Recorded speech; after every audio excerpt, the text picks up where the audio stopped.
করতে পারবে, করবে। বাপ নামাজ করতো না, শয়তানি করতো, তবে মোরতাদ নয়। মৃত ব্যক্তিকে কবরে কিভাবে বসানো হয়? বসানো হয় না, তো নিজে বুঝে যে আমাকে বসানো হলো, ওটা স্বপ্নের মতো। তুমি স্বপ্নে দেখছো যে একটা গোখরা বড় সাপ খানা তুলে তোমাকে দংশন করছে, আমি পাশে বসে আছি, তুমি ভয় করে এভাবে কাঁপতে কাঁপতে তোমার ঘুম ভেঙে গেছে। এখন তুমি বলছো বিশাল সাপ, এবার আমি দেখতে পাচ্ছি, রং লাল, আমি তো দেখতে পেলাম না। তো কবর বিষয়টা হলো স্বপ্নের মতো, লাশকে উঠিয়ে বসানো হয় না, ওই ব্যক্তি বুঝে যে আমাকে উঠিয়ে বসানো হলো। মুসাফির অবস্থায় তায়াম্মুম করে সালাত আদায় করা যাবে? জি যাবে, ওটাই সুন্নাহ। কোরআনের শুধু বাংলা অর্থ পড়লে কি নেকি হবে? না, আগে কোরআন পড়তে হবে, বাংলা অর্থ থাক। কোরআন ভালো করতে পারে, তবুও চেষ্টা পারে না, তবুও চেষ্টা করে।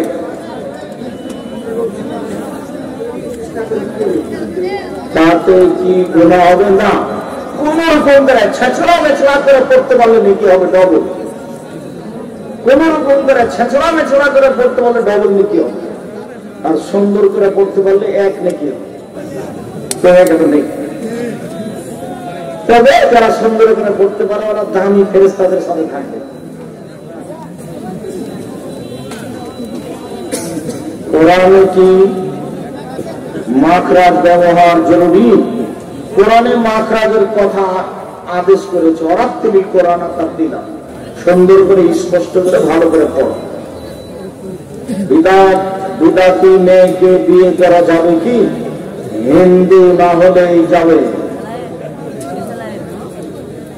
মাঠে ইমাম তাবিজ বিক্রি করে, তার পিছনে নামাজ হবে না। মোবাইলে আমি প্রতিদিন ওয়াজ শুনি, তাতে কি নেকি হবে? হবে। এক রাকাত বেতের সালাত পড়ার নিয়ম কি? বাস আল্লাহু আকবার দাঁড়াবে, সানা করবে, সূরা ফাতিহা অন্য সূরা, রুকুতে যাবা, সিজদায় যাবা, উঠে আল্লাহ অন্য সব দোয়া করে আসসালামু আলাইকুম। এটা হয়ে এক রেখাত। তার 5 রেখাতের কোন নিয়ম নাই, যেভাবে 3 রেখাতের নিয়ম আছে। সবই একটা না, সবই একটা না। 1 রেখাত একটা না, 3 রেখাত একটা না, 5 রেখাত একটা না। 2 রেখাতে বসতে পারবে না। 3 রেখাতের পদ্ধতি হলো প্রথম রাকাতে আলা, দ্বিতীয় রাকাতে কাফের, তৃতীয় রাকাতে ইখলাস, ফালাক, নাস, 3টে। তাহাজ্জুদের সালাত করতে করতে যদি ফজরের আযান হয়, তাহলে সালাত হবে, হোক। আযান হয়ে যাওয়ার পরে শেষ করব, ভিতর তারপরে সমস্যা নেই। ফজর পড়বে না তখনই, বাস সালাম ফিরে দিয়ে এখন 1 রেখাত ভিতরে পড়ে নিতে হবে। যা হয়েছে, 2 রেখাত হয়েছে, 4 রেখাত হয়েছে, এটা রাতের তাহাজ্জুদ হয়ে গেছে। আহলে হাদিস আন্দোলন ও জমিয়তে আহলে হাদিস সম্পর্কে আপনার পর্যবেক্ষণ কি? আমিরের বায়াত গ্রহণ করতে হবে কি? না, রাষ্ট্রীয় খলিফা হলে বায়াত করতে হয়, তাছাড়া বায়াত বিদআত। একামতের শব্দগুলো 2 বার করে বলার হাদিস গুলো কি সহি? না, 1 বার করে বলার গুলো সহি, 2 বার করে বলার গুলো জয়ীফ। একজন স্ত্রীর স্বামী মারা গেলে কতদিন পর্যন্ত বাড়ি বাইরে যেতে পারবে না? 4 মাস 10 দিন। জরুরি কারণে ডাক্তারের বাড়ি যাবে, ডাক্তারের কাছে। 4 মাস 10 দিনের কোথাও যেতে পারবে না, সাজগোজ করতে পারবে না, গয়না করতে পারবে না। ইয়াজুজ মাজুজ সম্পর্কে বলেন, সংসারের রহমত বরকত বাড়াতে করণীয় কি? জেনা থেকে বাঁচতে হবে, জেনা থাকলে বড় সময়, পাপ থাকলে বড় সময়,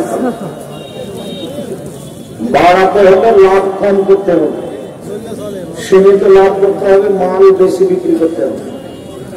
কথা বোঝা গেল? ফাঁকি ধোকা দিতে হবে না। অন্য দোকানে যে জিনিস বিক্রি করছে 15 টাকা দিয়ে, তুমি সেটা বিক্রি করবে 12 টাকা দিয়ে। আর হয়েছে 5 টাকা লাভ, তোমার কত টাকা হবে? 2 টাকা। তাতে তোমার বরকত বেশি হবে। আর সন্ধ্যায় গিয়ে দেখা যাবে টাকা তার চেয়ে বেশি হয়ে গেছে। এইটা একটা সূত্র মনে রেখো। লাভ কম করতে হবে, জিনিস বেশি বিক্রি করতে হবে। তখন দেখা যাবে যে কোচা শহর বাজারে তোমার দোকান সবচেয়ে বড়। 3 বছরের পরে সংসারে রহমত করবে। 2 কাজ চলা কত করে আমার কাছে চাইতে হবে। হানাফি মসজিদে নামাজের সময় ইমাম রাফল আদান করে না, আপনি করবেন। রাসূল সাল্লাল্লাহু আলাইহি সাল্লামকে সৃষ্টি না করলে পৃথিবীর উপর মিথ্যা নগদ মিথ্যা কথা। স্বামী মারা গেলে স্ত্রী স্বামী কবরে গিয়ে দোয়া করতে পারবে? পারে, তবে কান্নাকাটি করতে পারে, সেজন্য না যাওয়াই ভালো। মহিলাদের খোপা বাঁধা অবস্থায় নামাজ হবে কি? হবে, তবে খুলে নামাজ পড়াই না। চুল খুলে রাখবে, খোপা নয়। তাহলে চুলও সিজদা করতে যাবে। জুমার সালাত আজান 1 আজান 2 আজান বিদআত। আমাদের এলাকাতে সব জায়গাতেই হচ্ছে, যে হচ্ছে তো কি করবো, আমি জুমার দিন 2 আজান দিনে 2 আজানের মসজিদ আমরা দেখতে আসতাম চাঁপাইনবাবগঞ্জে 7 করে। আর দূর থেকে তাকে বলতাম এই সব আজান মসজিদে 2 বার আজান হয়, এভাবে বলতাম। হুজুর দয়া করে বলবেন, কখনো কোনদিন যদি অবিবাহ থাকা অবস্থায় জেনা হয়ে থাকে, এই পাপ থেকে মুক্তি পেতে কান্নাকাটি করো, ক্ষমা চাও, ক্ষমা হবে ইনশাআল্লাহ। শায়েখ, আমি জীবনে আমার বাবা মাকে অনেক কষ্ট দিয়েছি, আর এই কষ্টের পাপ থেকে মুক্তির জন্য কি করতে পারি? বাপ বেঁচে পড়লে ক্ষমা না, আগে ক্ষমা নেবার হাতে গিয়ে পা ধরে ক্ষমা চাই, আপা ভুলে গেছে, মাফ করে। আমি আপনাকে সবচেয়ে সম্মান দেওয়ার চেষ্টা করবো। সব একবারে বলে হারিয়ে যায়, তুমি তোমার বাপের সামনে জোরে কথা বলবে না। বউ গালি দিয়ে একাকার করে নেই, বাড়ি ঘর জমি জায়গা চাকরি হারিয়ে যায়। তোমার স্ত্রী তোমাকে গালি দিতে দিতে দিতে তোমাকে একবারে খেলে পায়খানায় ফেলে দেখতে হবে, তুমি মায়ের মুখের সামনে কথা বলবে না। আর বিদেশে যারা আছো তারা বইয়ের নামে অ্যাকাউন্ট খুলবে না। মায়ের সাথে রাগারাগি করে বইয়ের নামে অ্যাকাউন্ট খুলেছে, তো 6 বছর বাইরে ছিল, সব টাকা বইয়ের কাছে দিয়ে পাঠিয়েছে। ও আগের দিন যেদিন আসবে দেশে, আগের দিন টাকা ঠিকে পাঠিয়েছে আরেকটা বছর। তোমার মাকে দিলে, তোমার মা কিছু টাকা তোমার বোনকে দিত, এইটাই তোমার কারণ ছিল, তাই তুমি দেও। আচ্ছা দিয়েছে, তোমার মা দিতে খুশি থাকতো, তোমার সম্পদ বেশি হতো, শান্তি বইয়ের নামে জীবনে করে দিন অ্যাকাউন্ট খুলিও না। খুলে থাকলে 7 দিনের মধ্যে অ্যাকাউন্ট কেটে নতুন ভাবে করো। ইসলাম বহির্ভূত কাজে লিপ্ত এইরকম ইমামের পিছনে নামাজ হবে, আপনাদের হবে, তার হবে না। জেনে শুনে অবৈধ টাকায় মসজিদ উন্নয়ন অথবা ইমামতির বেতন দেওয়া কতটুকু উচিত? ঠিক নয়, জায়েজ নয়। ইমাম যদি হানাফি মাযহাবের হয়, তাহলে নামাজের সময় ইমাম যেভাবে নামাজ পড়ে আপনি সেভাবে করবেন না। রুকু সিজদা ঠিক মতন করবেন, হাত উঠাবেন, আমিন জোরে বলবেন। নামাজের ভিতরে ভুলে 2 সিজদার জায়গায় 3 সিজদা দিলে কি করতে হবে? সহসিজদা করে নেবেন। আর যদি সিজদা একটাই হয় প্রমাণ, তাহলে ওই রাকাত বাতিল, আবার আরেক রাকাত করতে হবে। বিয়ের পর যদি ছেলে দায়ুস হয়ে যায়, তাহলে পিতার উপর কি সেই পাপের ভার আসবে? বিবাহ দিয়ে দিয়েছে, বাপের জিম্মেদারি শেষ। স্বামী যদি জেনায় লিপ্ত হয়, তাকে সঠিক পথে আনার উপায় কি? বারবার অন্যায় বিদায় করে বলতে থাকে, হাত পা ধরে বলতে থাকেন, আর বলবেন যে জাহান্নাম অনিবার্য এভাবে থাকলে। আর রাতে উঠে কান্নাকাটি করবেন, আল্লাহ তুমি আমার স্বামীকে ফিরিয়ে দাও। এখনকার মহিলারা ভাসুর দেবরের সামনে পর্দা করতে চায় না। ভাসুর দেবরের সামনে পর্দা করতে হবে জরুরি। দেবরও দেবর, ভাসুরও দেবর। ওটা আমাদের দেশের ভাষায় বড়টা ভাসুর আর ছোটটা দেবর। আরবি ভাষাতে বড় দেবর, ছোট দেবর, সবাই দেবর। স্বামীর ভাইয়েরা সব দেবর। ভাসুরকে বলে বড় ভাই, দেবরকে বলে ছোট ভাই। তা বলে তাদের সামনে কান, গলা বা চুলের এক তৃতীয় অংশ বা পুরো চুল খোলা রাখে, যেটা হারাম, কাবিরা গুনাহ। তারা 5 ওয়াক্ত নামাজ পড়ে, রমজান মাসের রোজা থাকে, এগুলো সব বন্ধ করতে হবে। এটা হলো ঈমান কম। এই জন্য ঈমান কম। কোন মুসলমান মারা গেলে তার দুই নাকি নাপাক, কোন মুসলমান মারা গেলে তার দেহ নাকি নাপাক হয়ে যায়, কথা মিথ্যে। নাপাক হবে, পবিত্র আছে, আরো ভালো হয়। কারো স্বপ্ন তার ছেলেকে দেখতে না পারলে করণীয় কি? ধৈর্য ধারণ করবে, আম্মা বলে 100 বার ডাকবে, বেশি আম্মা বলে ডাকবে, ধৈর্যের পরিচয় দিবে। আর যদি কাজ করতে শিখে তাহলে 7 মাস জন্য মাঝে মধ্যে কাপড় নিয়ে দিবে, নতুন কাপড়। গালি দেয় জন্য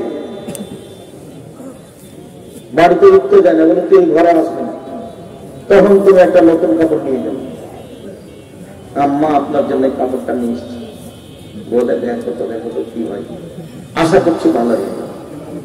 হুজুর, নাপাক অবস্থায় যদি কেউ মারা যায় সে কি জাহান্নামী? জি না, নাপাক অবস্থায় মারা গেলে জাহান্নামী নয়। অতীতে গোসল দিতে বাস ঠিক হয়ে গেছে।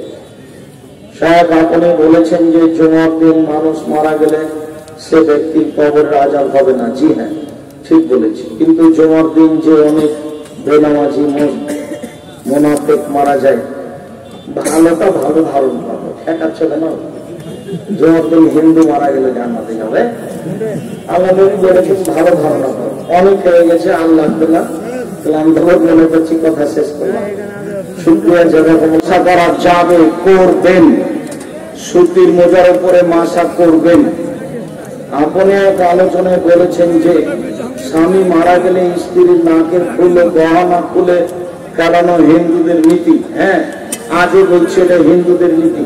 গরম পানি দাও।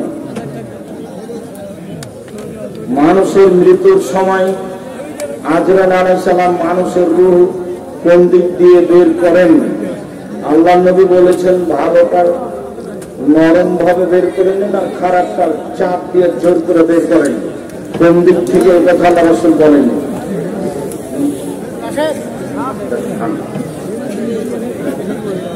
কুকুরের শরীরের সাথে ছোঁয়া লাগলে শরীর অপবিত্র হবে? জি না। অর্থে মসজিদে জামাতে সালাত আদায় করলে প্রতি অর্থে আযান দিতে হবে কি? জি হবে। নিজের সম্পদ রক্ষা করতে গিয়ে যদি কোনো ব্যক্তি মারামারিতে মারা যায়, তাহলে সে ব্যক্তি কোন হালাতে মারা যাবে? শহীদ হবে। ফরজ ওয়াক্ত হওয়ার পূর্বে অনেক মসজিদে আযান হয়, সময় হওয়ার পূর্বে আযান হলে আবার আযান দিতে হবে। নতুন পোশাক ধৌত না করে নামাজ হবে কি? হবে।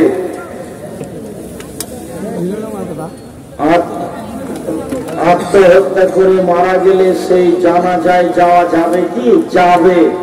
ও মুরতাদ নয়, মহাপাপী। কবরে মাটি দেওয়ার নিয়ম কি? দাঁড়ানো অবস্থায় খাবলে অঞ্জলি করে নিয়ে 3 অঞ্জলি দিবেন বিসমিল্লাহ বলে। মিনহা খালাকনাকুম ওয়া ফিহা নুঈদুকুম ওয়া মিনহা নুখরিজুকুম তারাতান উখরা বললে বিদআত হবে। মৃত্যু খবর কি মাইকে প্রচার করা যাবে? যাবে না। চিৎকার করে মাইকিং করা জাহেলিয়াত, এই জন্য নিষেধ। কবর কিভাবে খনন করতে হবে? একটু খোঁড়ার পরে একদিকে চলে যেতে হবে, লাহাত। যদি মাটি শক্ত হয় তাহলে, আর যদি শক্ত না হয় তাহলে সোজা। সবাই বই পুস্তক নিয়ে যাবেন, অন্তত মাসিক পত্রিকা। যখন নিয়ে যাবেন তখন বলবেন ভাইজানের পত্রিকা নিয়ে যাচ্ছি। আমার নিজের ছেলের পত্রিকা নিয়ে যাচ্ছি, আমার গ্রামের ছেলের পত্রিকা নিয়ে যাচ্ছি। মহিলারা আমার দিনী বোন, শাশুড়ি সমতুল্য যারা মহিলারা আপনারা মনে করবেন জামাইয়ের নিজের ছেলের হাতে পত্রিকা নিয়ে যাচ্ছি, আমার দিনী বোনেরা মনে করবেন ভাইজানের হাতের লেখা পত্রিকা নিয়ে যাচ্ছি। শান্তি পাবেন, করে সম্মান করতে পারবেন। আমি ফজরের জামাতের হয়ে গেছে, সুন্নাত পড়ি নাই, জামাতের পরে সুন্নাত পড়েন। রক্ত দান করা যাবে কি? যাবে।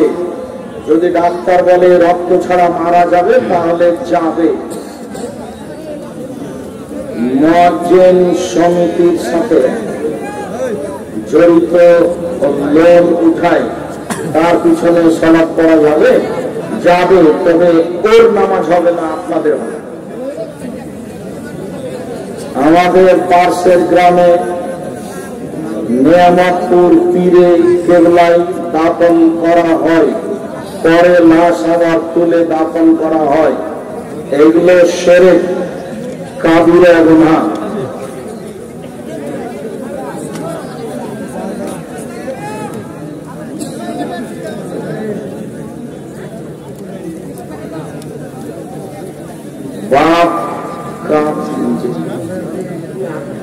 বাপ নিজে কি আকিকার পশু জবে করতে পারে? আর বাপই তো করবে, কে করবে? কেউ না করবে, বাপ করবে, বাপই করবে। আকিকার গোস্ত ভাগ করতে হবে, আল্লাহ রাসূল বলেন আকিকার গোস্ত নিজের গোস্ত,